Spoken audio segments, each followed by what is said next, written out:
Welcome back to DeRo and the Diehard, presented by Glory Media, and I'm your co-host Ben Botelho, and with me today, usually it's legendary Dwayne D. Rosario, but he is out of town, so this episode will just be myself. Don't worry, it'll be quick, but we have a lot to talk about. The international break is concluding as of yesterday, so we're back to club football, which is good news. And in other good news, Canada capped off their international friendly break with a win against Venezuela, 2-0. Goals by David and, of course, Kone.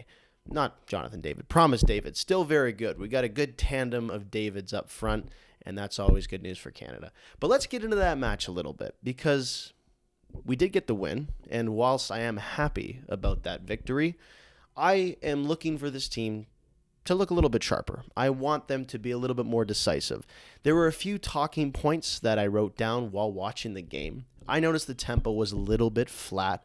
I noticed that Kone was not quite as sharp, and he was a larger reflection of what the team looked like. There were moments, right? There were moments of Kone and brilliance. There were moments of Buchanan down the wing, who had a very promising game. There were also moments of other players, like Stefan Eustáquio, like Richie Laryea, who, by the way, I'm not afraid to come out and say it. I feel that in 2026, it won't be these stars who will be the X factor for Team Canada.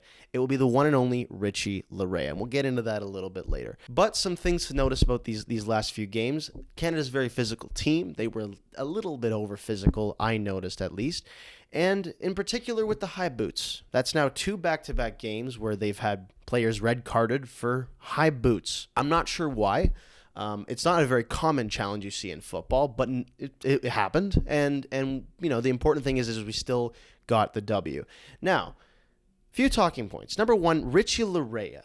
Richie Laryea is the key that will open a lot of doors for Team Canada in the World Cup next year, and I mean that in multiple ways.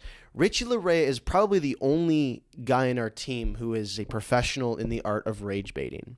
Richie Laryea can do that to just about anyone, including the South American teams who can give it back just as much as they can take it. In this game, we saw him sparring with numerous Venezuelan players and actually coming out on top, actually forcing one of their younger stars to get a red card and get sent off. I'm not saying I condone this part of the game. I'm not saying I like this part of the game. Well, I'm lying a little bit there. But this part of the game is necessary if you want to win, and if you want to win internationally. You're going to come across teams that are good at this, that are experts at this. I remember watching Argentina in the 2022 World Cup, and alongside being one of the most skilled teams there and overall the best team there, the intangibles were something that they were great at as a team. Canada's going to come up against opposition that is probably going to be inferior to them and indeed going to be superior to them. And in both of these matches, intangible stuff like that really comes into play, whether it's being done to you or you're doing it to other teams. Now, Richie Laryea is the guy that can help out in that area. I already think that we're a very tough team. I already think that we physically can match up against most teams in the World Cup. But now that we have this attitude, now that we have this extra X factor, I think that it will propel us to the top and pass teams and win us games that normally we would kind of struggle in because we would be out of focus. The second thing I noted is the backline. Now, obviously, everybody knows who follows Canada the injury to Moise Bombito and how good of a partnership he had with Cornelius. Missing him is not good, and I'm glad DeRo and I talked about this a while ago in a past episode, but we both kind of understood that you don't ever want a player to get injured. You don't ever want a player to miss time, especially when you're having international matches and you're getting those reps in before the big tournament. But if it was going to happen, I'm happy that it's occurred already and that he'll be recovered and fully fit for the World Cup, because the partnership that they laid out, they played against Venezuela, it was Cornelius and Jones. Cornelius is a great defender. He's better with Bombito. The team is better with Bombito. Now, do we have substitutes? Do we have players who can fill roles temporarily? Absolutely, as we saw. We got the win. Really, that's all that matters. When we start to play against those higher-level opposition teams who are going to have lethal attackers, who are going to have pacey guys, tricky guys, powerful guys, target men, these are things that a big center-back duo like Cornelius and Bombito will be able to fend off. They will be able to deal with them. We saw a few defensive lapses with Jones in that back line, and that's fine. He's a younger guy. He's not usually the starting center back for this team, at least in past tournaments. Once the situation gets rectified and Bombito gets reps and gets back into the team, then I think this comfortability and this solidity will translate up the field into our forward play and allow the guys that we need to be expressive be more expressive. But aside from these concerns, I think we are all fairly happy with the break. Obviously, Ecuador was a 0-0 game, but they were down for 85 minutes of it. So a team like Ecuador is a very good team, and that is a team that we need to watch out for. We're competing with them, very close with them in the international rankings. So to leave that game with a draw and then to get a win in Fort Lauderdale against Venezuela, albeit an empty stadium for whatever reason that was, is a positive sign. And this is the last break of 2025. Obviously, they have a few more games to go before 2026 in that World Cup. But I'm comfortable with Canada, and you should be too. We'll move on to probably the news that my favorite stories, I guess, from the World Cup qualification finishes this week while teams clinch spots in next year's tournament and other teams have to go to the playoff route and other teams obviously were eliminated. But the two highlights of this week for me were Scotland's win over Denmark, 4-2. McTominay obviously opening the scoring with a worldie, with a beautiful overhead at Hampden Park. And, you know, Scotland needed to go in this game. They needed to win. Denmark could have won or drawn. So the stakes were really much on Scotland, and they took it to them. They won that game. The environment was brilliant. The team played their heart out. And like other teams of their stature, of their ability, I think it's dangerous. They can be dangerous in 2026. They can be a team that, because of the expanded format, because of the extra knockout stage, you know, I don't really think I would want to play against Scotland. I don't think I would want to really play against Ireland. And obviously they beat Portugal, and we'll touch on that in a bit. But this is the type of team that they have certain players who are X factors. I mean, let's not forget that Scott McTominay, since leaving United, he's become Don Scott McTominay, the Napolitan King, won Serie A MVP, won the league title. He's born again under Antonio Conte in the Napolitan sunshine. But other guys like Kieran Tierney, who is playing really well. Other guys like John McGinn, who is their captain, who is a brute force leader on that team. They have players that have a lot of ability, and the most important thing about them is they have belief and they have unity. They're a very good collective team. The second highlight of the week for sure, Curacao qualifying for the World Cup for the first time in their history. They have a population of 158,000 people. A magical moment, right? We always talk about teams, at least from my experience, we talk about teams like Portugal who do not have a big population compared to the likes of England, Italy, Germany, Spain, France. And for them to go so far, for them to win that Euros almost a decade ago is such a big achievement given their population. Well, check out Curacao, 158,000 people in that country, and this means the world to them. The financial injection will help them. The recognition will help them on the global stage. This is hopefully for them just the very beginning, just the tip of the iceberg for what they can achieve. Now on to the bigger teams. As we all know, the main attraction for all the news outlets last week, as it usually is, was Cristiano Ronaldo's red card against Ireland.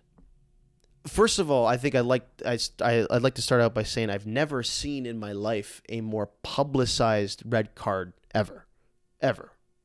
Journalists, news outlets, every platform on social media posting about it. I understand the magnitude of Cristiano Ronaldo. I understand that anytime there is a headline about him, it's worthy of world news. It's worthy to pump the feed, so to speak, to get his name out there and get the news out there. But a little much, a little heavy on the criticism, a little heavy on the scrutiny. Call a spade. You can't elbow a player. You just can't do it. Was the Irish defender pulling his jersey? Absolutely. Were they egging him on? Absolutely.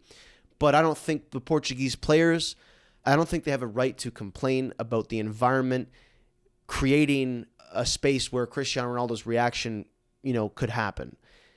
This is football. just like we spoke about with Richie Labrea and the intangibles, this is football. If you cannot hold your emotions in check, this is what happens. It's not the other team's fault. It's your fault.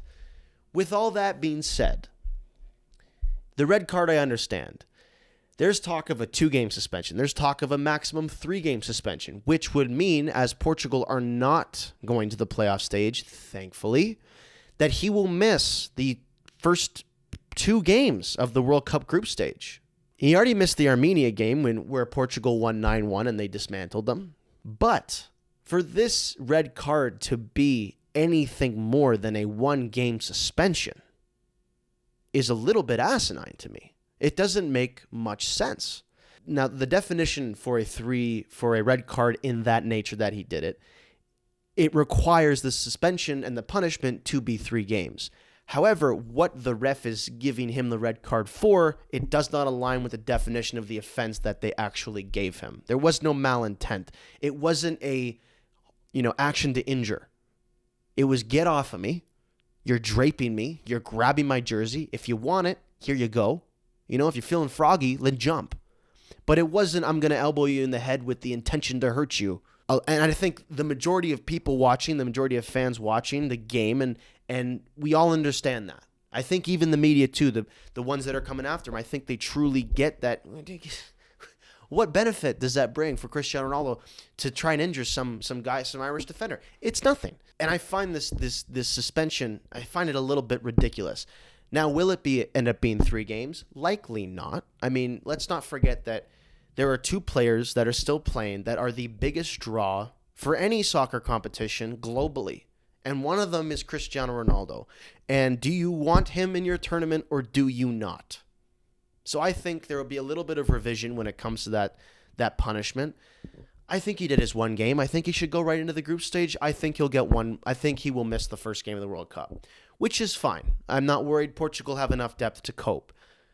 But then this, of course, brings up the other conversation. The other conversation of, well, Portugal are better without Cristiano Ronaldo. Well, Cristiano Ronaldo doesn't really do much with Portugal. Well, this and this and that. First of all, the people creating this narrative have not watched a single Portuguese qualification game in this campaign. They just simply haven't. Because if they did, they would understand that what they're saying is completely wrong.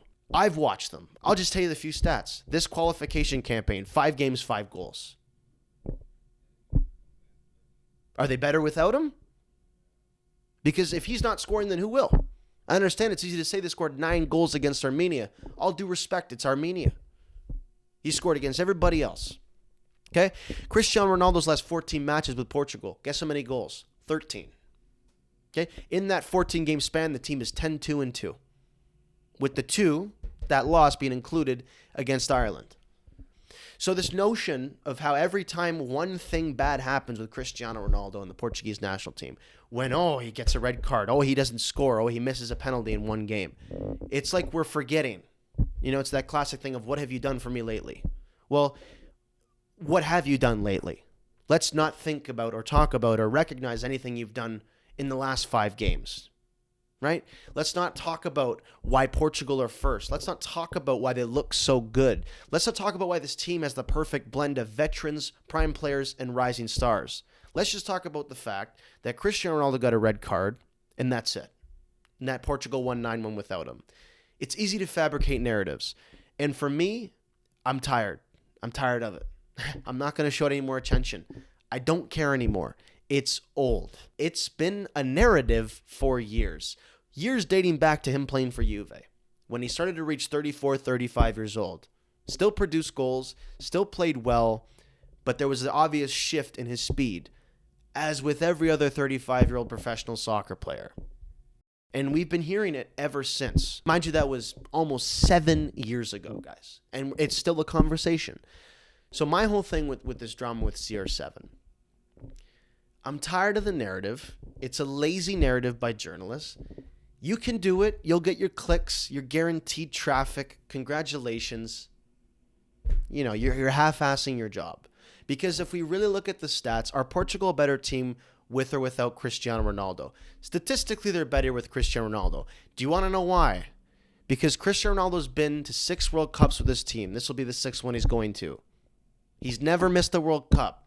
They've never missed a Euros. They've won their first trophy with him, and they've won their following 2 trophies with them. The only in their history.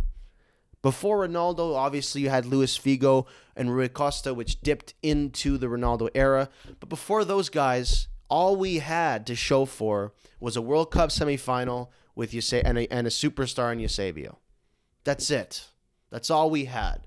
So if we're going to talk about a career thing, if we're going to talk about a career definition or a career question, are Portugal better with Ronaldo? The answer is already yes. Now lately, are Portugal better with Cristiano Ronaldo in the last 5 years? I'm not going to sit here and debate you on whether or not he's been good or bad at tournaments. He's been good in Euro 2020. He was not that good in 2022 at the World Cup. He was not that good in 2024 Euros. Those are the facts, okay? My question to you is, if Cristiano Ronaldo is going out, game in and game out with Portugal, and scoring goals, and providing good link-up play, and being the best target man that team has to offer, one of the best in the international stage still. Because unlike everybody else, where he lacks in speed, where he lacks in explosiveness, he'll beat you out every time positionally. He has the best instincts in the game still as a 41-year-old or 40-year-old. And he knows where to be, and he knows when to do it, and he can still kick the ball in the back of the net. He can still do it in the air. He can still bang in a free kick. He can shoot from distance. He still can do what he does, all right? He can still do things like that. So my question to you is, if he's still scoring, why is this a narrative, right? Why are we talking about, are they better with him or without him? If he's in the event he stops scoring, in the event that he stops playing well, do you not think that Martinez will put Gonzalo Ramos in? And I don't know, I hear the conspiracy theories about how they're buddy-buddy and he'll never take him out. That's not true. Ronaldo is playing because he's good enough, and if he's not, Ramos will come in. In 2026, he will be, 41 years old. Does it bother me that a 41-year-old guy will start that won't run as much as Gonzalo Ramos? Not necessarily. The best plan, I think, for Portugal heading into the World Cup next year is to keep Ronaldo in that team, obviously, but to keep him as a bench player who also starts, meaning that he likely won't start the first game due to suspension. If Ramos comes in and scores a hat-trick, then there's a decision to be made. You start Ramos the next game, Ronaldo comes on at 70. Again, Portugal have one of the deepest lineups in European football, in world football, for that matter. And I just personally think when you have a tournament like the World Cup, which is made up of moments, it's made up of timely goals and timely mistakes. It's made up of somebody having the game of their life or somebody having the worst game of their life. There's always two sides to this coin. But it's ultimately a tournament of moments. It's a tournament of catching fire. And I think if you have a Ronaldo in your team who still scores goals, who still is one of the best leaders in world football, you would be doing yourself a disservice not starting him. Let's move on to Italy. The eternal question, will Italy make the World Cup? Norway beat them out twice in the qualification stage, which, by the way, Norway scored 37 goals in the qualification process, went 8-0, and not only beat Italy, they dominated Italy. And Italy, once again, are set for the playoff path for the third edition of this tournament in a row. They haven't made the last two editions. They're going to play Northern Ireland at home, and then if they win, they'll either play one of Wales or Bosnia. Everybody has an idea of what Italy need to do, what they shouldn't be doing, who they should be starting. When I look at Italy's starting 11 against that last match against Norway, only guy on that team that's world-class in that starting 11 is Gianluigi Donnarumma. That's it. What once was Andrea Pirlo and Claudio Marchisio is Locatelli and Barella. I don't know why all of a sudden a nation the size of Italy, with the football pedigree of Italy, has stopped developing top-tier talent that we look at and we're in awe of. I look at this team and I see a bunch of names. They're all the same type of player. They're all some version or, some rendition of a scrappy, hard-playing fullback that can whip a good cross in.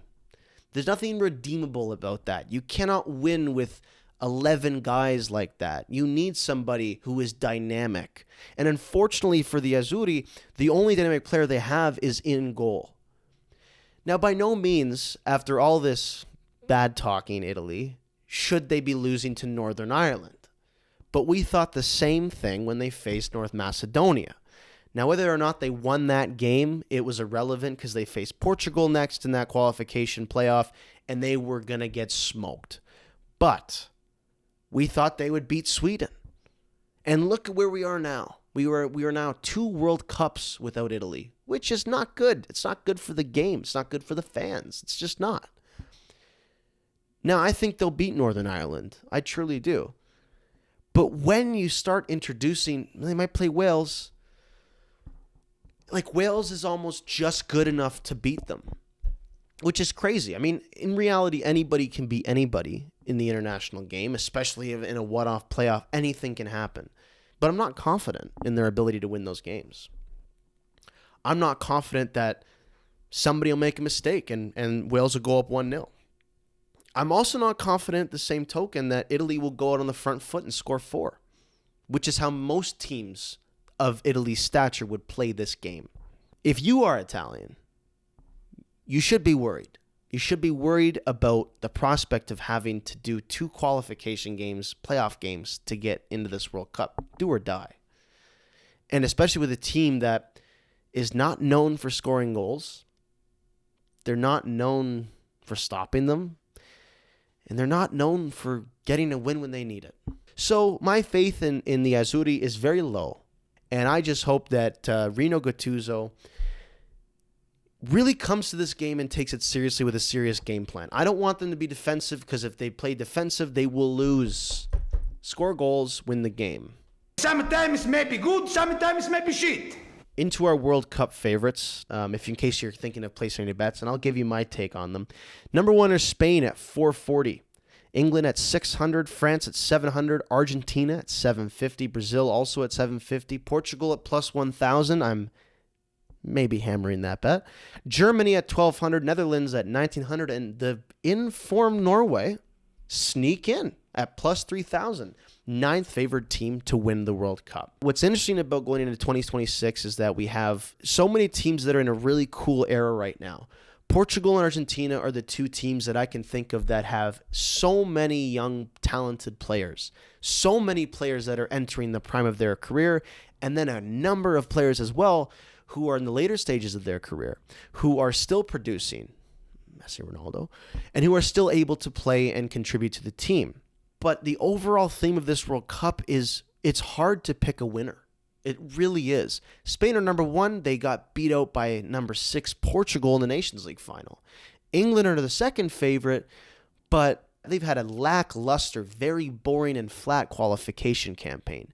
Argentina are at 4. Nigeria didn't qualify for the World Cup. The last time they didn't do that, Argentina won. Every single time, actually. So is that a little bit of superstition, a little bit of magic playing into it? The Netherlands are a good team. Germany is up and down and inconsistent. It's one of the hardest World Cups I think I've ever thought about, I've ever had to predict. All of these teams have really good players that can single-handedly win them a match. And that's amazing to see. And it's also what makes this tournament so hard to predict. So the bet that I would slam, rooting for Portugal, of course, would be plus 1,000. I'll take the Seleção, the Portuguese Seleção that is, to win the World Cup in 2026. Before I wrap up this episode, we have a quick Offside or On Point take that was sent in by somebody who just probably wanted to stir the pot a little bit. The take is USA will go further than Canada in 2026. We'll have a look. Let's have a look at that. Of course we'll have a look. Let's have a look at that. No dice. Not a chance. Well, there's a chance, but there's not a chance in my mind. Sure, USA beat Uruguay 5-1. You ever heard of a friendly? Uruguay are not exactly the pinnacle of stability in world football right now, okay? I will say, however, that both of these teams are going to be very motivated to play well and win at home. But I think the makeup of Canada as a team, as a collective unit, as well as our stars, are performing better than the USA stars right now. And that will help them. I think I see a better defense. I think I see a better attack. And I'm flirting with the line of they might have a better midfield. So leave it at that.